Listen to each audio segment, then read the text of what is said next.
Welcome to Karen's Conversations number 13. Earlier this year, I was privileged to be invited to speak at the first Business Relationship Management Institute event in Sydney.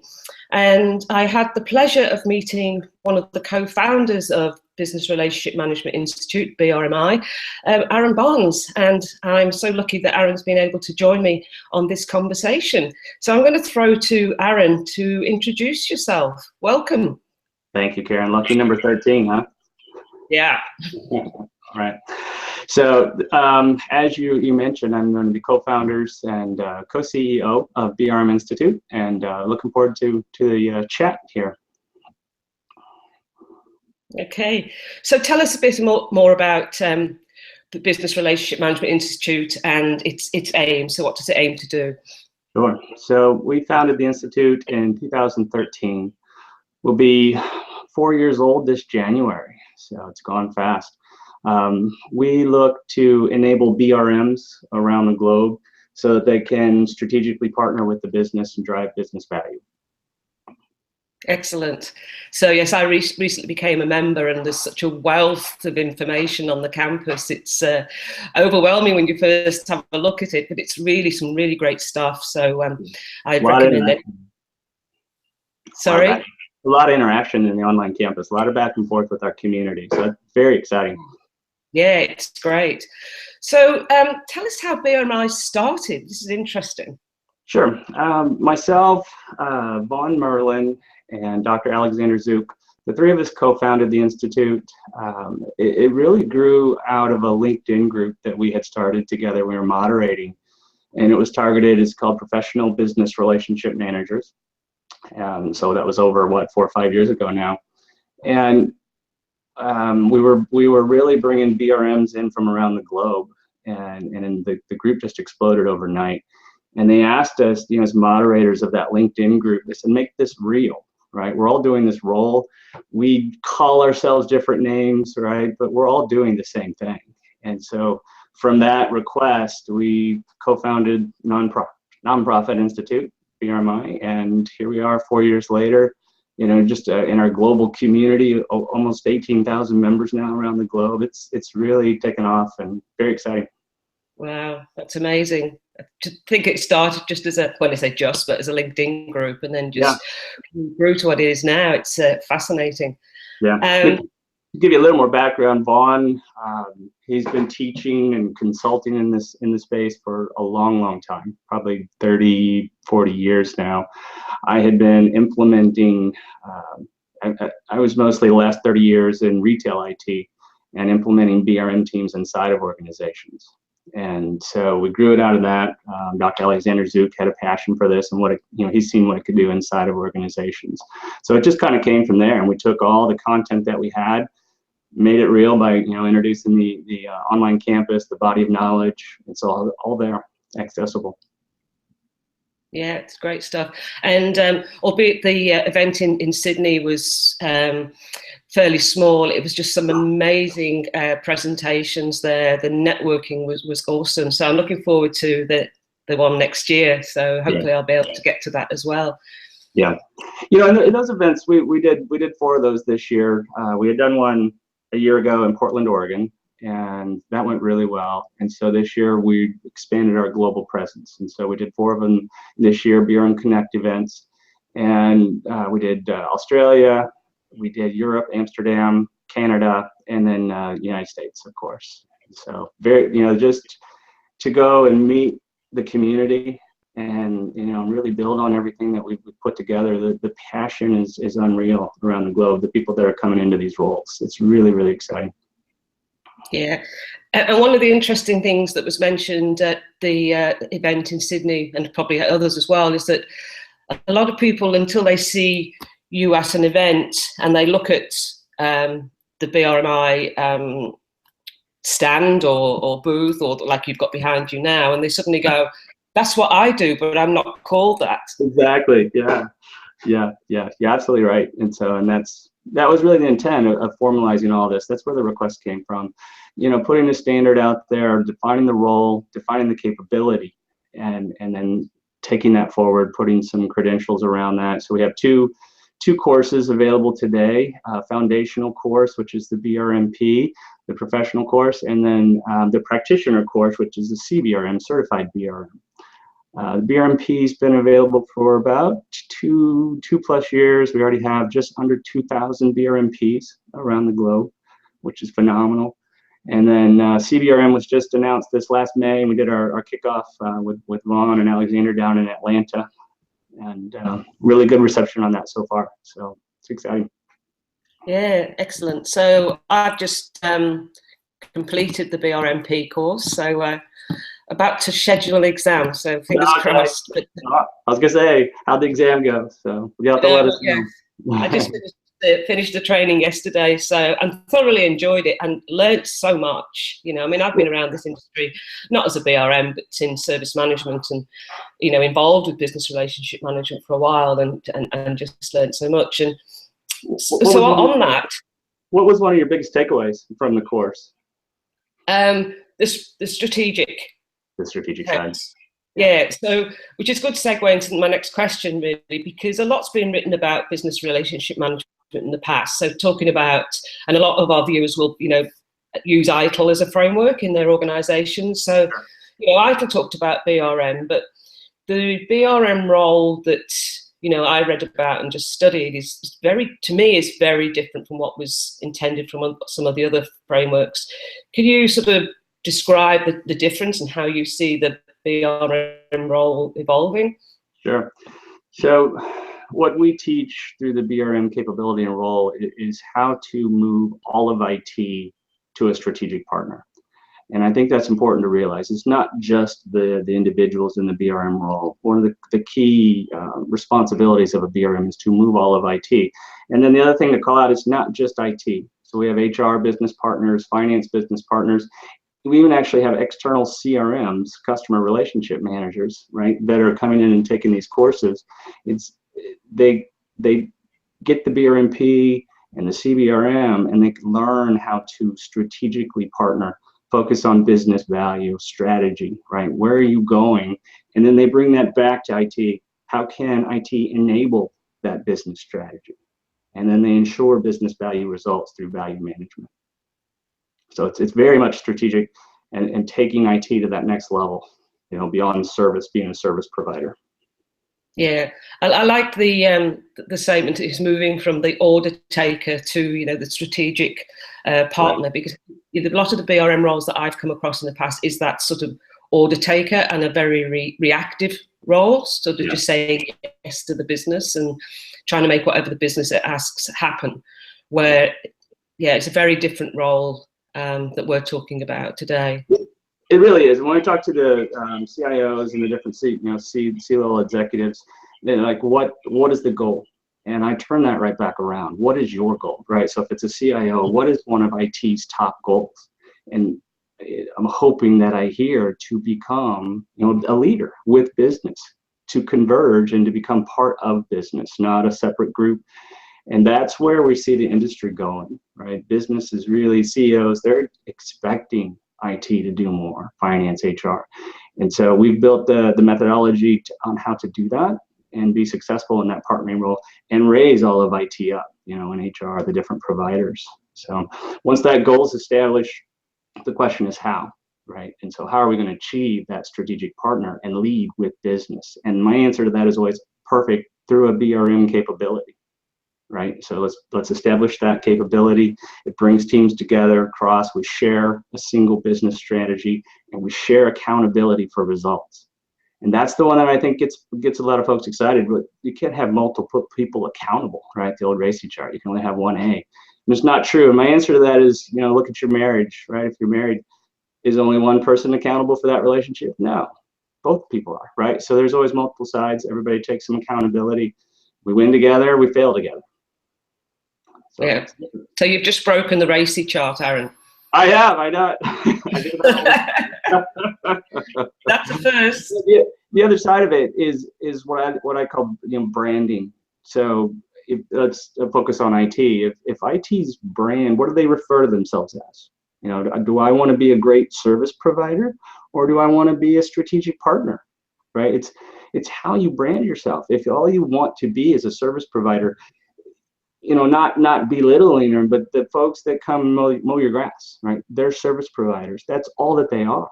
They don't care about my long-term success and where I'm going. So IT's got to rebrand. We want to be a strategic partner. We want to lead with business. We want to be more. We have to still do services, right? Don't get me wrong, but we've got to take it to the next level. So that's really what we teach. Mm.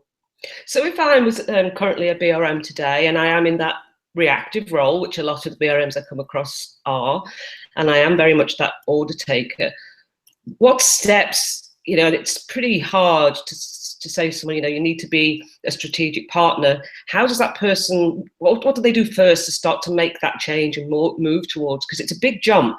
It is, yeah, and it's earned. It doesn't happen overnight, right? It takes time. I've seen it take 6 months. I've seen it take 2 years. It really depends on your business partner, right? And the business line of business that you're working in, how well they want to pull IT, HR, others into your strategic processes and all of that. So where I like to go is a little bit what I mentioned earlier. You start with the C level support. Does all of IT want to move to this level? And then if the answer to that's yes, we then pull the CEO into that conversation. We need you to get up and say, we love IT. IT is going to help take business forward, right? So your business partners hear that message from the top, from the CEO down. That opens the door, right? And then from there, you walk in, you introduce yourself. I'm your new BRM, right? My role is to help converge IT into business, and you really explain the role of the BRM, where you're going, how. I like to show them that relationship maturity model, and say, we have a goal to get up here. We're going to work really hard and earn that. And so it's just about building trust. It takes time, and you have to deliver. You have to ensure results. You can't just show up and then come back 6 months later. That's not the role, right? So yeah, and I think something you said there is one of the quotes, Von Merlin, co-founders, adding value in every interaction. So what's one takeaway? As a BRM, you have to add value in every interaction. You're with the business all the time. You're with IT, the provider all the time. You need to be adding value. So challenge yourself, right? How are you going to add value stepping into that meeting? Yeah, absolutely. And I think one of the things, and especially for IT, I'd say more than maybe some of the other business units like HR, but I could be wrong, is establishing that trust. Because I think a lot of trust has been lost for IT, and that's a big challenge to get that trust back. Well, you have to, right? And it takes time. And depending on any relationship, there could be a whole suite of issues, right? Maybe IT hasn't even been present. So now we're here, right? And so to build that trust is you start, where is the business going, understanding business strategy, and then working with the different departments within IT to ensure that we have a capability roadmap that enables that. And then it's just pulling the various teams together as we go forward, right? Making sure that we're communicating. Big part of the role of the BRM is communication. If we see a roadblock, if we're not going to deliver, we communicate that right away, right? So it's just a matter of building trust, being present, always delivering. Absolutely. And that's one of the other takeaways from the BRMP course as well, is the vast amount of like models or techniques, I should probably use the term, in terms of, you mentioned the capability model, the maturity model. There's so many tools there for the BRM to use, which is great. Yeah, there really are. Another one that is so easy, and it goes back to branding. Stop referring to the business as your customer, right? The moment you do that, the moment you call them a customer, it turns it into a transactional relationship. That makes IT a sales department. You're selling to the business. That's not what we're doing, right? So it goes back to take ownership, take accountability. We're not selling. We're in this together. And so refer to them as your business partner. They're not your customer. Not in a converged state when we come together. Yeah, no, just little things like that make a big difference. Yeah, absolutely. So what sort of people make a BRM as you see it, the strategic partner? What sort of people make a good BRM? What are some of the qualities they need? You know, we hear that a lot, and it varies by industry, by line of business, right? Who are your business partners? Who's your provider? So it's very situational, but some of the skill sets that I look for back when I was hiring BRMs, you know, strong negotiation skills, strong leadership skills, leadership ability, you know, executive presence. If I'm in a room with a bunch of C-level executives and I have to present why we're going somewhere and help persuade them, right, or maybe back them off of a cliff, if we see them going off of a cliff from a business perspective, we need to have that business presence, that C-level presence, to have those conversations. And another one is trustability, right? Like you just said, provider needs to trust me, business needs to trust me, because I'm bringing them together. And so those things, value focused, everything that we do as BRMs. Another quote from Dr. Alexander Zook: what does a BRM do? Constant meditation on business value results, right? So are we working on the things that really move the needle for the business, right? Yes or no? So having that kind of an awareness and working on the right things. A little bit of corporate politics are always involved. So do you have the skill sets to navigate corporate politics, right?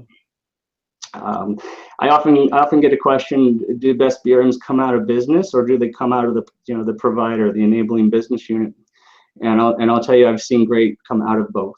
I've seen great people come out of business, step into that BRM role, and take IT or HR or finance wherever they need to go. So I've seen it come out of both sides. Really have. It's a willingness to work with others and move things forward. Absolutely. And where should, now let me take a step back.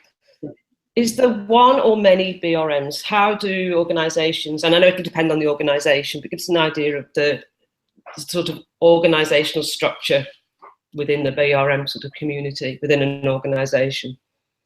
So, and again, there's no right answer to that question. I have worked with organizations that have 250 BRMs, global, big, Fortune 10 companies that have over 250. There's another corporation that has over 500. Now, the question, are all of them strategic BRMs? Probably not, right? And so you probably have some tactical with the same role and need to work through that over time. The way that I see the most success, when you're starting out, you assign call it a team leader, a VP of business relationships, and their accountability is to ensure the success of the BRM team. So are we doing things consistent across the organization? Are we communicating consistently, setting goals for the BRM team, that kind of thing? Outside of that, it really depends. It's, how much change is going on inside of a given line of business. They may need a dedicated BRM. If there's not a lot of change, maybe a BRM can handle 4 or 5 lines of business. And so you really just have to start. What I recommend is start small and let it evolve, right? Set the goal and then go after it. The BRMs will tell you real quick, I can't handle any more relationships, right? I'm getting pulled all over the place. So you'll know really quick if you need to grow the team or not. So it ranges. Smaller companies, I see 7, 10 BRMs, on average for the smaller organizations, but the big ones definitely scale really big. I worked in an organization recently, and there was a group of about 4 or 5 people. They weren't called BRMs, but that essentially was what they were doing. Yeah. And their biggest issue was they were trying to be that strategic partner. They weren't quite there, but that's what they were aiming for. But what they struggled with was getting pulled back into the tactical day-to-day, this is broken, fix it type thing. And that was a real challenge for them. What sort of advice would you have for the BRMs in that situation? So in that situation, you've kind of got 2 things. You've got the business that, I'm guessing the service somewhere is broken. And so they're clamoring, right? You need to fix this. You got to keep the lights on and the trains running.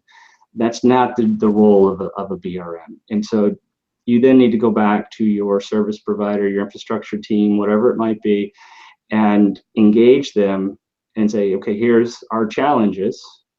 What can we do to get that taken care of, right? So you work with the services team to take ownership of that, elevate the success of that, if those are the right words, so that team owns it and can deliver successfully, while at the same time you're ensuring the business has a strategy and that we're actually delivering business results. So focus on both sides at the same time, and just work with the team.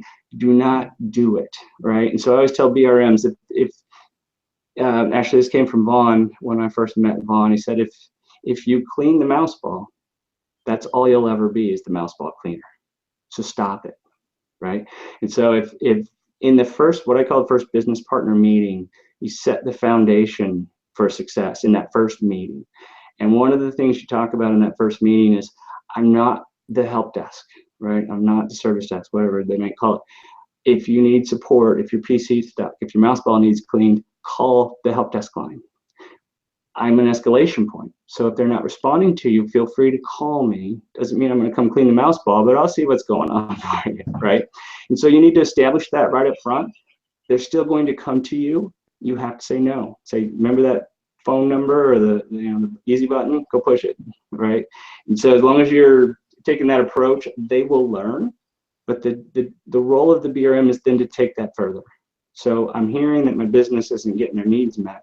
Why not, right? And so then go work with the rest of IT or HR or whatever. What's broken? How do we fix that? Does that make sense? Yeah, absolutely, absolutely. It certainly is a challenge. I think that's very good advice. Just say no, but say no in the right way.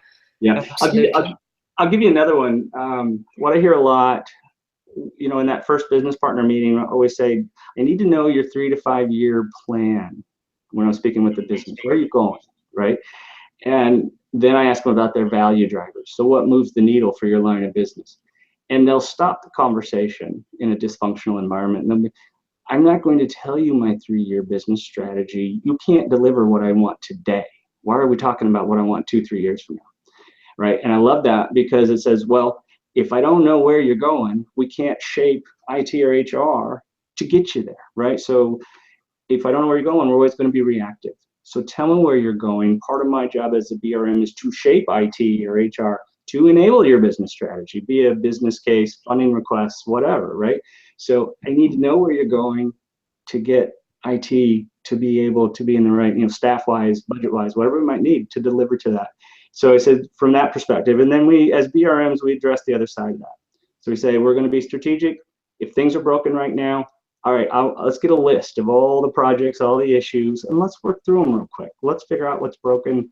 Maybe we'll have a demand shaping we will have a demand shaping conversation. I know your business strategy. I know your value drivers. I've got a list of 100 projects here. How many of these impact your strategy? How many of them move the needle? Usually half of them don't. Why are we working on them? Right, so it's that value conversation you have. So we throw those out, reprioritize some, and off we go, and we're in a better shape. So you try to tackle both sides. That helps, and that helps with the trust thing, right? Okay, maybe we actually can get something done. But then what I always tell BRMs, that's a great conversation. You got to deliver on that, right? So you got to work with IT. You got to make things happen. So where you can. Yeah, and of course, what I call organizational change management, and BRMP refers to as business transition management, is so important. It is. Absolutely. Have to have it. Yeah, big component. And that's the thing, BRM doesn't replace any role in an organization. We bring them together. We ensure there's a business strategy. We ensure the right teams are there. We focus on business value. We go after it together. So it's really good. So from all the events that you've run this year, what were your sort of key takeaways in terms of what the BRMs at those events were telling you? Yeah, the biggest takeaway is the passion. The folks, the individuals stepping into these roles are I've been in IT for 30 years. These are some of the most passionate, committed, excited people I've ever met. So to go to one of these events, and we've heard this from others, industry veterans. Well, you were there, right? You see that passion in that room. Like, I've never seen that at an event before. We've heard that out of every one of them. And yeah, we put on a good show, but it's more about the people that are there. They're bringing the energy, right? So that's the biggest thing, is seeing the success. And then the other one, those BRMs that are engaging with BRMI, they're winning. Their companies are winning, and they're bringing that back. They bring their challenges into the Institute. You'll see that in the online campus. Everybody helps everybody. You know, so it's about, for us at the Institute, we wanted to do a little bit more than just create an institute. We wanted to give back, right? We've all been in our careers for probably way too long, right? So how do you give back? So it's creating that sense of purpose. And so we're helping BRMs create their own purpose. And so it's exciting. You know, beyond that, the other takeaway is executive level support. You have to, the executives have to understand what this is. And so if they don't, it's very, very hard.